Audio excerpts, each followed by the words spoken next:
Greetings, everybody. Thank you, as always, for joining us for this LinkedIn Live series. In the spirit of gratitude and the holiday of gratitude, I am grateful to have a forum where we can talk about things that I think are of interest to a lot of people in a very comfortable, welcoming, grace filled, forgiving. It's okay if you don't know or if you don't feel what somebody else is feeling sort of setting. And actually, you know what? It's kind of perfect, Diane, that you are my guest for today because you really epitomize grace, uh, flexibility, understanding, welcoming different points of view. And so it's kind of perfect that we're doing this the week after Thanksgiving. So joining me today is my friend and my colleague, Diane Wallace Booker, who is the Executive Vice President and Chief Strategy Officer and one of the founders of the U.S. Dream Academy. And she'll talk more about what the U.S. Dream Academy does and why it exists and the impact that it has, which is significant. But the topic is the changing role of nonprofits, particularly now. So, Diana Hardy, welcome to you. And as you know, I have a ton of questions, so I'll start and give you a chance to get ready. Okay. There is, I used to represent nonprofits. I don't know if I told you that. And when I was at another agency, I actually ran a group that focused almost exclusively on nonprofits. So it is of great interest to me. And when I got to Edelman and learned more about our trust barometer, where we look at the volume of trust on a global level of four institutions that make up society: media, government, nonprofits, and business. And when I first came in 4 years ago and looked at the data, it was interesting that nonprofits had declined in terms of public trust of nonprofits. And it was also associated with a couple of high profile cases with some malfeasance at some very big nonprofits. So I think that made people a little crazy. But in recent years, trust in nonprofits has escalated and has gotten much, much, much stronger. And so when you think about what you do in the nonprofit world, what role do you think nonprofits play working with the other institutions in terms of making us great? Great question. First of all, I'm glad to be here and I'm grateful for you. So thank you for inviting me to be here in this grace-filled place. It's so unfortunate too that sometimes these high-profile cases really cast a long shadow over all of the nonprofits who are doing such incredible work and really high integrity. And so I'm really encouraged when I hear about your trust barometer, which has got some great data, to see that the trust in nonprofits is going up.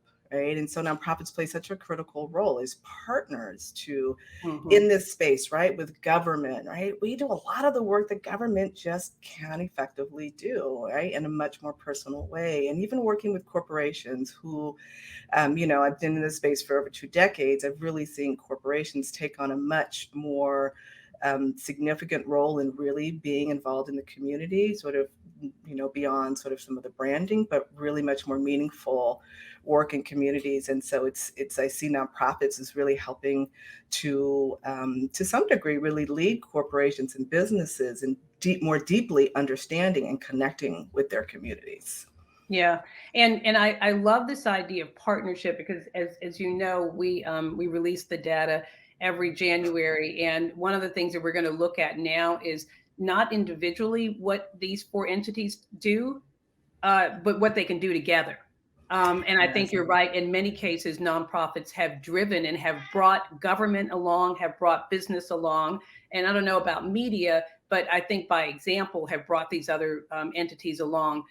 When I think about nonprofits, the ones that are fantastic, they are very crystal clear on there is a problem that needs to be addressed, and these are the things that I can do to address it. I am full transparency a very proud recipient of the U.S. Dream Academy's Martin Luther King Service Award this year, and we have worked with you all on a pro bono basis because we believe so strongly in what you're trying to do. But tell our audience what the Dream Academy does, what you're most proud of, and where you think you're having the most impact. Wow. So the U.S. Dream Academy really is designed 23 years ago to intervene in the lives of children who have parents who are incarcerated.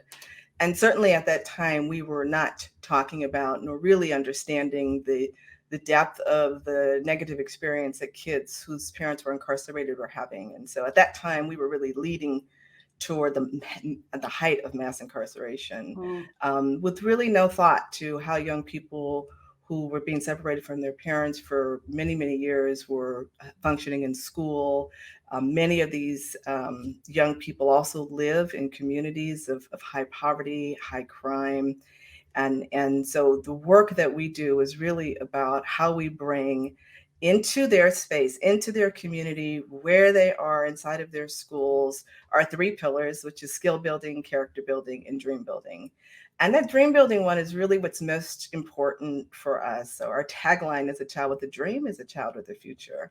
And mm, what we found so often is that, young people growing up with multiple risk factors, so living in poverty, maybe having a parent who's absent due to incarceration or other things, also living in communities with a high, systemic inequities, right? right. Experiencing and seeing unfair treatment within their community on an ongoing, regular basis, unfair towards them or even their parents or their families. And it takes a toll, right, Yeah. on communities over time.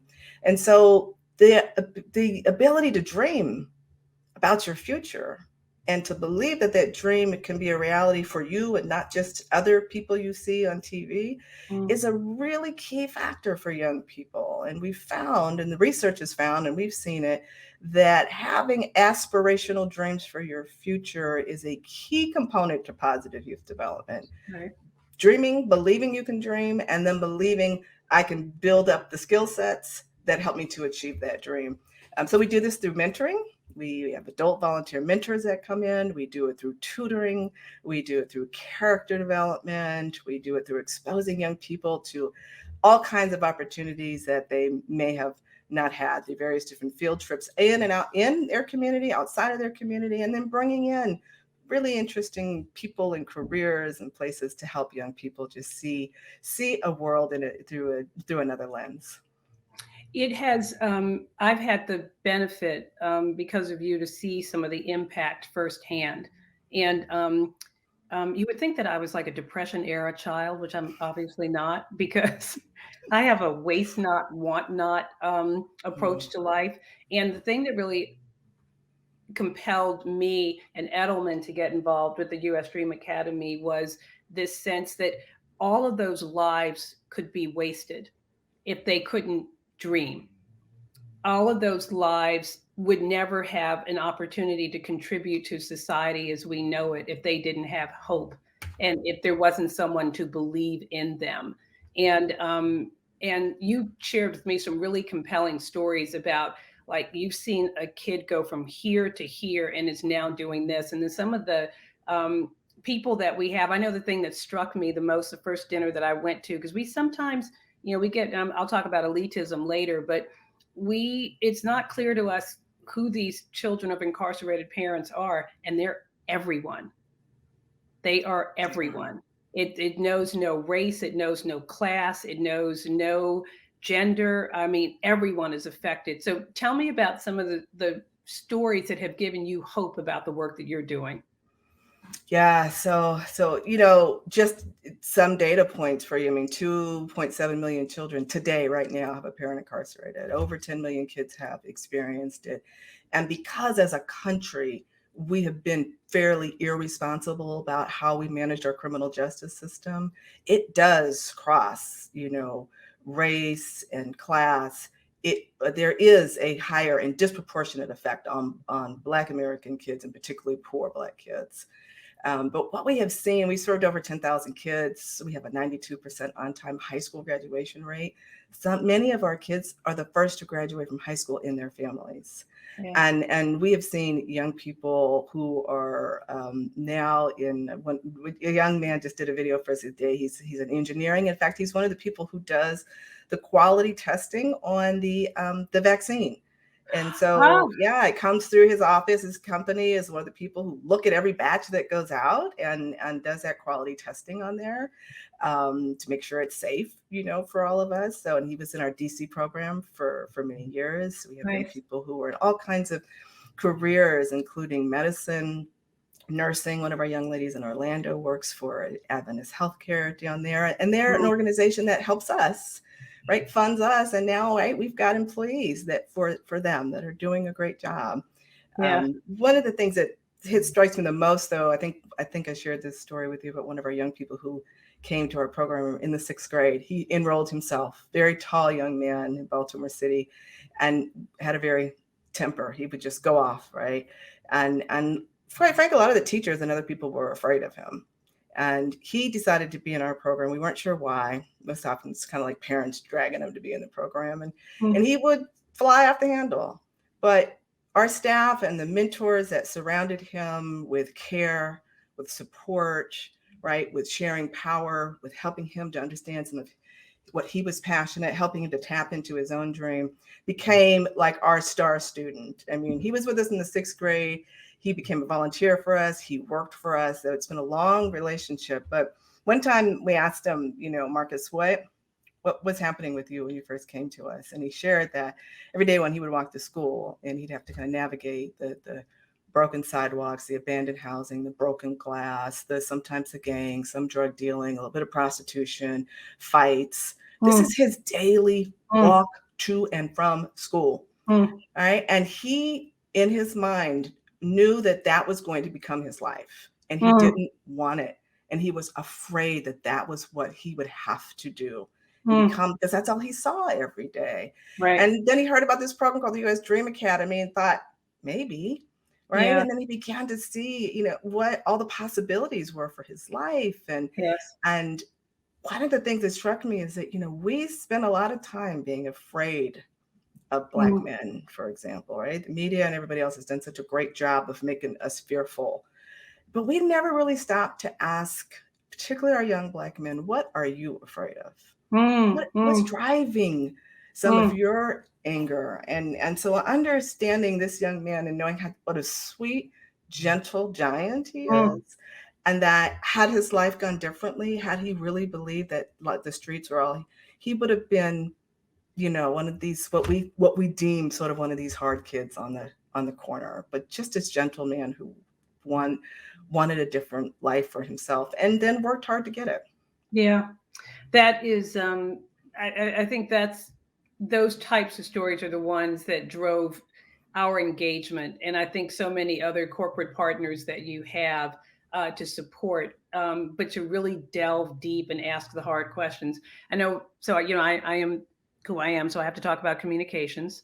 And I always talk about representation, but I know when you and your team first came to us, one of the things that we talked about is how do you tell that story in an effective way? How do you tell the story in a way that that your clients will be compelled to participate, that corporate partners will see the value of it, but the role of communications in the nonprofit space is also so incredibly important. And I often say that in many ways, your narrative and your messaging is directly linked to your viability, because if you tell the right story, you get resources. And if you don't tell the right story, you don't, and you could just go away. So the importance of narrative and messaging. And what are the messages that do you think that really resonate with people? One, success stories, but what else?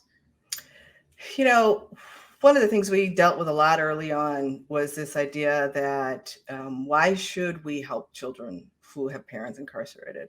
Mm, Their parents did something wrong and they should, have to pay for that. And it really gets to this issue of deservingness, right? Who deserves our help? Who deserves a second chance, And so one of the things we really try to get across in our stories and our narratives is that these young people are like any of us, right? And that this is not sort of a deservingness thing. That these are America's young people. right. And yes, mass incarceration is an issue, and criminal justice system is a very polarizing issue. It shouldn't be, right? But it is. But we have always really tried to make sure that in our narrative and in our storytelling that we can bring unlikely allies to this work, because it is Yeah. around America's children. I mean, in the Yes. beginning, we had the former Senator Orrin Hatch, who came together with former Senator Hillary Clinton, and in our very first fundraising gala helped us to raise like $1.6 million. That was through, right, like this really powerful storytelling of keeping people focused on the issue, which is kids and their future. And Right. their future is our future, right? Their Right. future is all of America's future. So we can't slice and dice. Well, their parent did this, and that, their parent was. And this is what I really loved about them coming together. And like our founder, Wintley Phipps, is sort of known for how he Yes. brings all these just really interesting folks together. And so I think that that's part of the power of storytelling too, when you are using stories as a way to bring people together Yes. and Yeah. work on a common issue, rather than sort of trying to divide people. And that's been something we've tried to do. Not always successfully, but a lot of times, most people can get behind helping kids. Yeah, it's the commonality of it. I think what you all have been able to do is what, many of us want the nation to be able to do, is to figure out, what do we have in common? There's clearly enough that divides us, but what do we have in common, and can we use that as a basis? I remember at one of the dinners, just the face of incarceration is unclear in this country. And I think the chairman of the dinner that year was a very successful, high profile white male who talked about his father being incarcerated. And you could tell the people in the room were like, whoa, wait, what? This guy looks like Wall Street. And it was like, and he does, and he is, but that's not where he started. But this is something that his father did, not that he did, but because of programs like yours, he is not penalized. And I think that's one of the beauty of the things that we're looking at that really compels me. Now, data, and representation, something I care a lot about.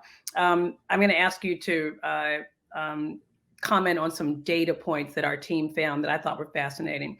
In the first national survey of race and leadership in the nonprofit community was conducted by the Building Movement Project, 1/3 of the respondents who are of people of color reported that their race or ethnicity had negatively impacted their career at a nonprofit. Also, 80% of respondents across all races reported the lack of racial diversity at the top of nonprofits is a big problem. And I have heard friends anecdotally talk about that, but it was interesting to see the data. What do you think of those statistics, and what can nonprofits do to address DE&I or representation within their own organizations? Yeah. It's very reflective of what I've seen. I mean, in our own organization, we were Black founded, Black led, 80-90% of our staff are Black people. And so that doesn't necessarily impact us, but we certainly have felt the impact of that externally, right? As Black leaders going out to try to get big funding, competing with other, white-led organizations, and seeing the disparity in how we get funded, and even in some of the types of questions that we get asked, right? That as I'm talking to my white colleagues, I'm finding out, oh, they don't ask you that question on a regular basis. Like that's one of the first questions I get, and and then being a woman of color leading an organization, I've been at a lot of the tables where we're, with other CEOs and executive directors, and yeah, they generally, for many of the years, have been, white-led organizations, even though many of the people that they were serving were African American. I have seen that really changing, that complexion really changing over the years, which I'm encouraged about. But you also see, particularly for like the small to mid-sized nonprofits, which is the vast majority of nonprofits, it's sort of, like millions of kids, you see such a burnout rate because, whether they're Black led or Black people who are delivering the direct services, those organizations are not often well funded enough to really have the kind of support and enough staff where people aren't sort of having to play 10 different roles. And if you come into this as a woman or a person of color, we're really connected to the communities, and this isn't just a job, right? It is a real piece of who we are. And so you don't leave stuff undone, and you're really trying to get it done. But what that does in a lot of ways is it doesn't always encourage people to want to be at those leadership roles. Right. And so, some of your colleagues are looking around, they're like, wow, I really admire what you do, but I'd never want to do it. And so like, how do we like set these examples that we're doing great work, but not also then at the same time see, the sickness that is coming, right? A lot of people are burnt Mm, out and sick. And so I think that plays a part of it too. And so I think when we think about DE&I with the letters there, mhm. diversity, is that we also have to think about well-being as a part of that. And how do Yeah, we set an example that even if people want to aspire to that role, because they're seeing that the leader is setting an example for how they take care of themselves and how the yeah. organization can take care of them and the people there. And so, and I just feel like I went off on a tangent there. I'm not even sure if I answered your question. You did, but you also, and I have more bad news in this space. You were starting to give me hope, but then I was looking at the second part of my question, which says also approximately 72% of charitable nonprofits in the U.S. are led by women. Like, so your field, like my field, is what we used to call a pink field. So there's a disproportionate number of women, but female CEOs are paid less than their male counterparts in these organizations. So you have more women at the helm, but on average, those women make less money than their male counterparts, regardless of race. And so it is hard to try to get really talented people to come into an industry when it's hard anyway. Trying to measure the impact is not always immediate.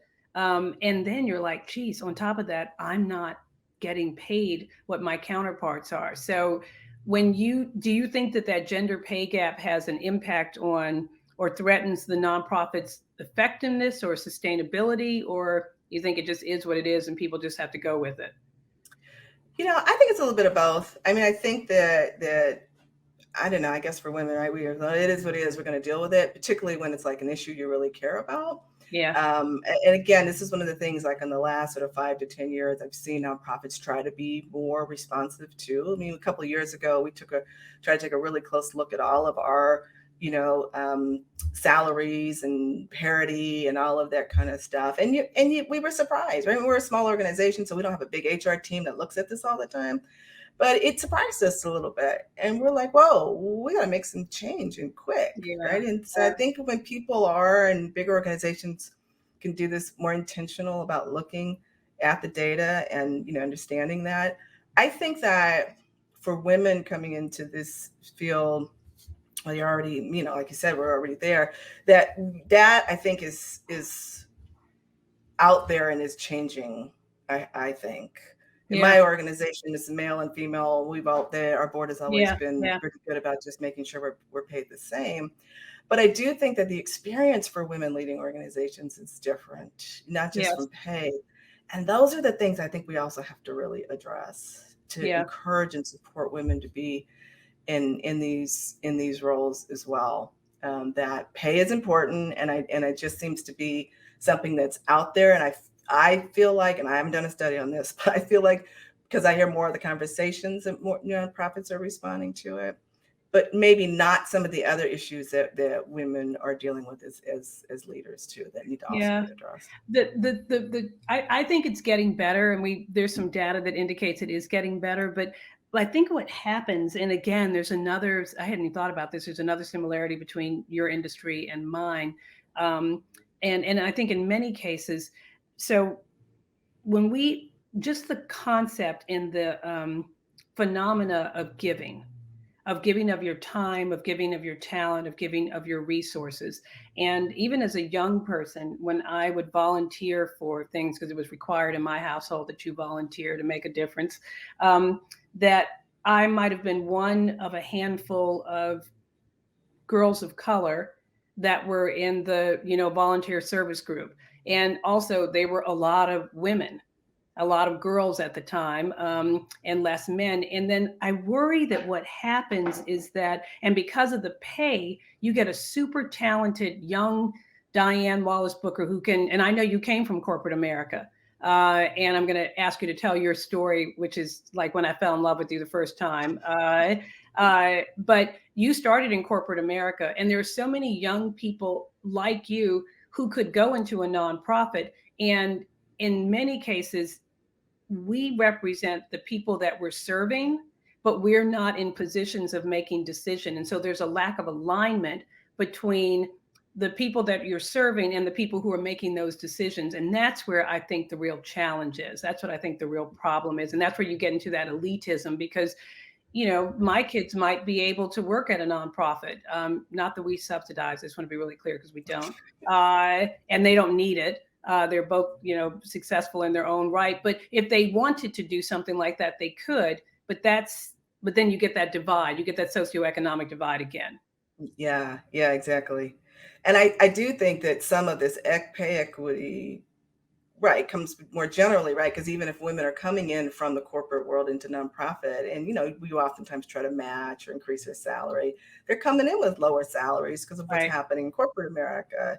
And then even like I do a lot of, before, when I used to do a lot of hiring for the organization, we would undersell ourselves. Yes. And Right. I would sometimes be in the negotiation when I was younger, and that she would say her salary requirement, and I'd be like, say more, Yeah. in my own mind. But I'm like, I have to look out for the organization. Now, Right. as a sort of older, executive, I'm like, Yeah. honey, come on, Yeah. like. Yeah. You want to slip them a note and say, take that back, ask for more. Yeah. Yeah. Yeah, yeah. And so I think that all of that is sort of, as women, we are, we come to this work with such heart.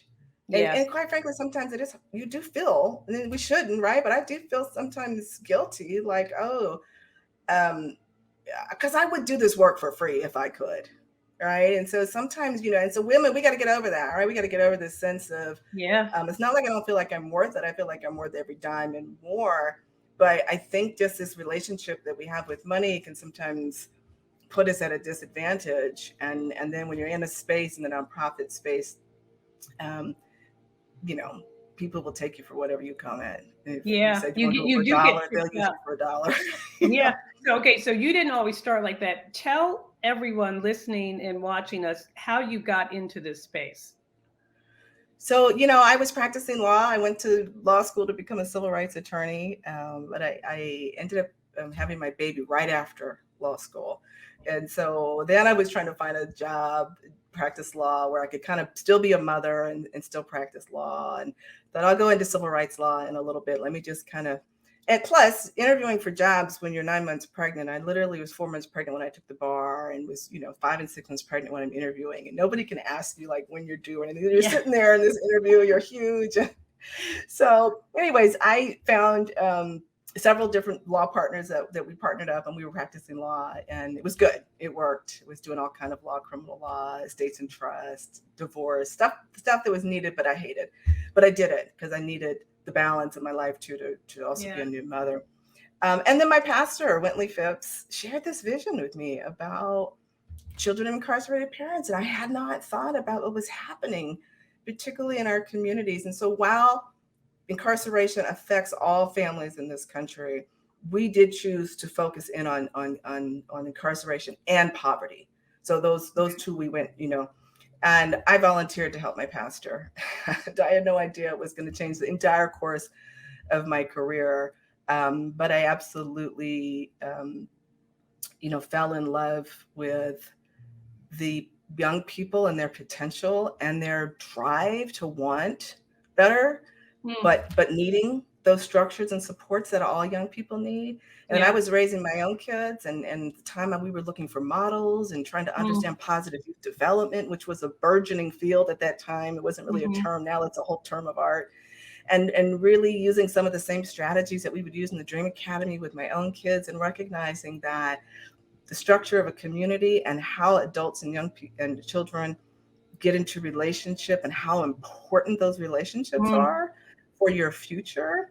It was just a space that I absolutely wanted to stay in. I've been in it for 23 years.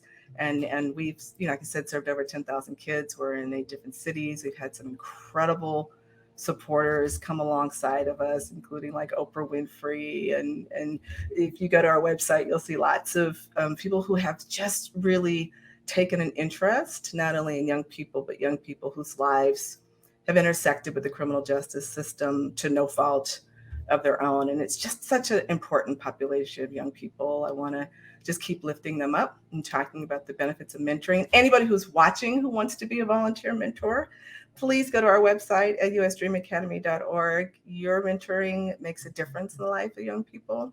And we got to do this together as a community, right? And so when we're raising our kids, we raise them in community with people. When we're helping other people raise their kids, it's just, I see it as part of all of our responsibilities. We are at time, and I was afraid this was going to happen. But you answered my last question, because I was going to say, what's the piece of advice that you would give to someone that wants to follow in your path? But you just came alive, and your face lit up when you talked about the work that you're doing and the impact. And so I think the piece of advice is, if you want to live and have that light within you, following in your path and doing something that makes a difference in the lives of others is a great way to do it. So I'm grateful for everything that you do. I'm grateful for the Dream Academy. I'm grateful for Reverend Phipps, who's just dynamic, and I'm grateful to everybody who found some time to spend an afternoon with us today. All right, I'll talk to you soon. Thank you.